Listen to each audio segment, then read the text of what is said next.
वजीर आजम अपना, आज बताओ किसने आपको वजीर आजम बनवाया था? याद रखो, उस दिन से डरो, उस दिन से डरो जो वो हंगर स्ट्राइक पे गया। और अगर उसने इशारा किया कि सड़कों पे आ जाओ तो बांग्लादेश को भूल जाओगे। मैं आपको स्पीकर साहब वसूख के साथ कहता हूं, ये 70 पीके पाकिस्तान वो कैदी 804 के इशारे पे उठता है। ख्वाजा साहब 2013 में सुप्रीम कोर्ट के ऑर्डर के मुताबिक आपके केस में 45,000 वोट बोगस नहीं थे। वो आपके वोट क्यों बोगस थे? मैं डिमेंड नहीं करता। क्या हाई कोर्ट के 3 जजेस ने आपके खिलाफ इकामे पे डिस्क्वालीफाई नहीं किया? क्या 2018 में आप खुद नहीं कहते कि मैंने फोन किया और मुझे जितवाया गया? 2024 आया। आज का आपके पास इलेक्शन कमीशन का वेरीफाइड लिस्ट नहीं है। आज बताओ किसने आपको वजीर आजम बनवाया था? अस्सलाम वालेकुम नाज़रीन इकराम, आपको मुकम्मल वीडियो दिखाते हैं। बैरिस्टर गौर जो चेयरमैन तहरीक इंसाफ है, उन्होंने आज वही ऐलान कर दिया जिससे ये हुकूमत डर रही थी, ये हुकूमत घबरा रही थी।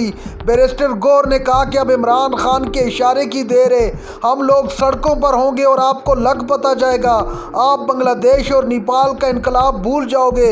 अब हम किसी सूरत नहीं रुकेंगे असम्बलियों से, चूँकि हमने इस्तीफे दे देने हैं, तो आपको लग पता जाने। आप ये वीडियो देखिए, फिर इस पर बात करते हैं। बिलावल साहब ने बोला, जो अजंदाज गुफ्तगू इस्तेमाल की, जो इशारे किए, जो लात हटाए, मैं समझता हूं ये किसी भी पार्टी के चेयरमैन के लिए एक डेथ है। He is politically dead. उसके पास इस कौम के लिए ये विजन नहीं है। वो शायद ऑक्सफोर्ड के जाली डिग्री से यहां पहुंचा है। अगर उसके पास विजन होता तो वो यूरोप अमेरिका से ये विजन लेके आता कि लीडर्स वो होते हैं जो सब कुछ अपने दिलों पे ले चुके होते हैं। जनाब स्पीकर, ये लाजिम है कि ये लाइन ड्रा की जाए कि ये पार्लियामान मजबूत है या कोई और मजबूत है। इनकी हुकूमत में क्या हुआ है? यूसुफ रजा गिलानी साहब का बेटा सुप्रीम कोर्ट से गेट से अरेस्ट नहीं हुआ, उसी की हुकूमत थी। वजीर आजम अपना बेटे को नहीं बचा सका, कौन लेके गया उसको? क्या था वो? मौजूदा हुकूमत में अगर इतनी ही पावरफुल है, ख्वाजा साद रफीक को किसने अपलोड करवाया? अगर ऐसा ही है तो राजा साहब से मैं पूछता हूं, राजा साहब आपकी पार्टी वजीर आजम के हटाने के बाद जब सीएसी की मीटिंग हुई है, जनाब डिप्टी स्पीकर आपको अच्छी तरह मालूम है, रात को यह फैसला हुआ शहाबुद्दीन साहब कल वजीर आजम होंगे, उसके घर लोग चले गए, उसको उठाया, राजा साहब वजीर आजम होंगे। आज बताओ किसने आपको वजीर आजम बनवाया था?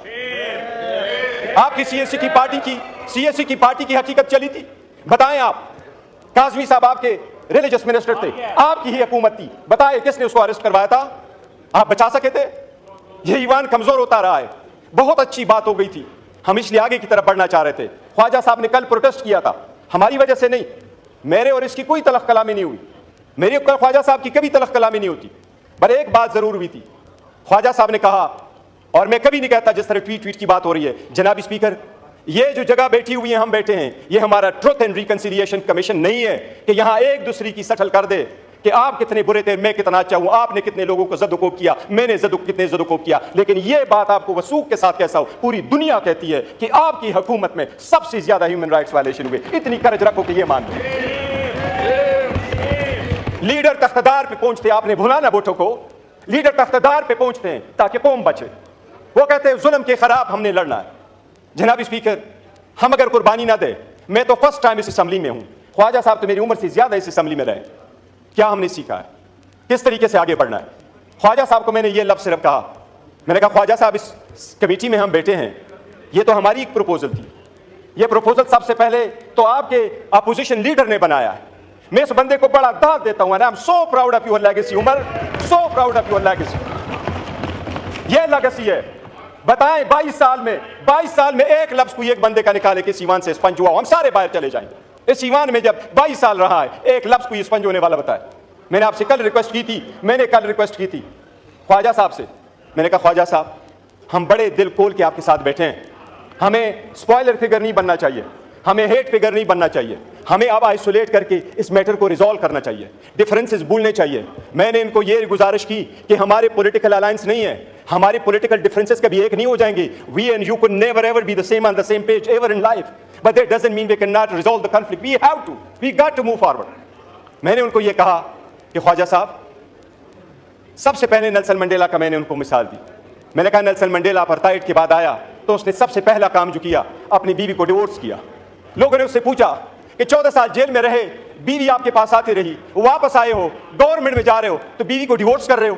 اس نے اس کا جواب یہ دیا کہ میں اس لیے کر رہا ہوں کہ اپارٹائڈ پہ میں نے پتھر رکھنا ہے، میں نے آگے بڑھنا ہے، میں نے کالوں سے گوروں سے انتقام نہیں لینا، لیکن میری بیوی کے دل میں آگے گوروں کے خلاف میں نے یا بیوی رکھنا ہے یا اپنے عوام کو لینا ہے. میں لیڈر ہوں، میں اپنی بیوی کی قربانی دوں گا پر میں عوام کے ساتھ کھڑا ہوں گا.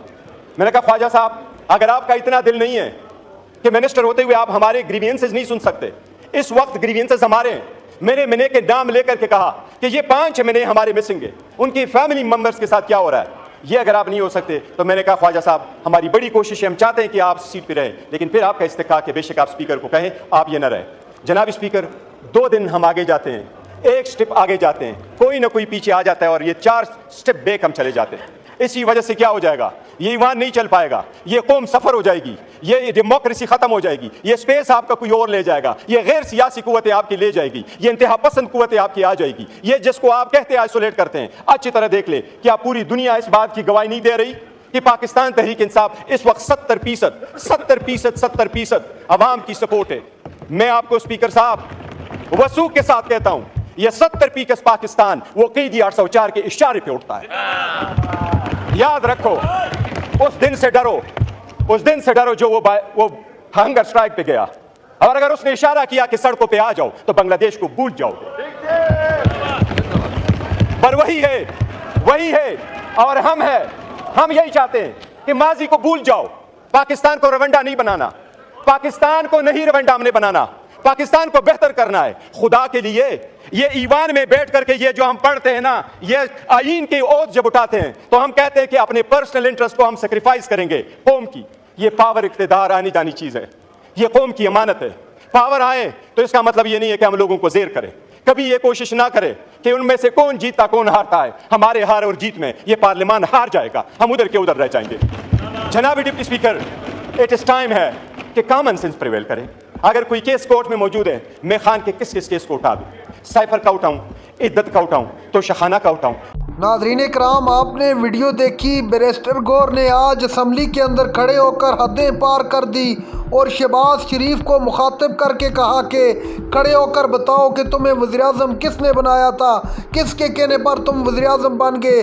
راجہ پرویز اشرف اور بلاول بھٹو کو بھی نہ بخشا اور کہا کہ یہ لوگ بھی جانتے ہیں کہ وزیراعظم کون بناتا ہے اور کس طرح وزیراعظم بنتے ہیں. آپ روز بروز پارلیمنٹ کو کمزور کرتے جا رہے ہو.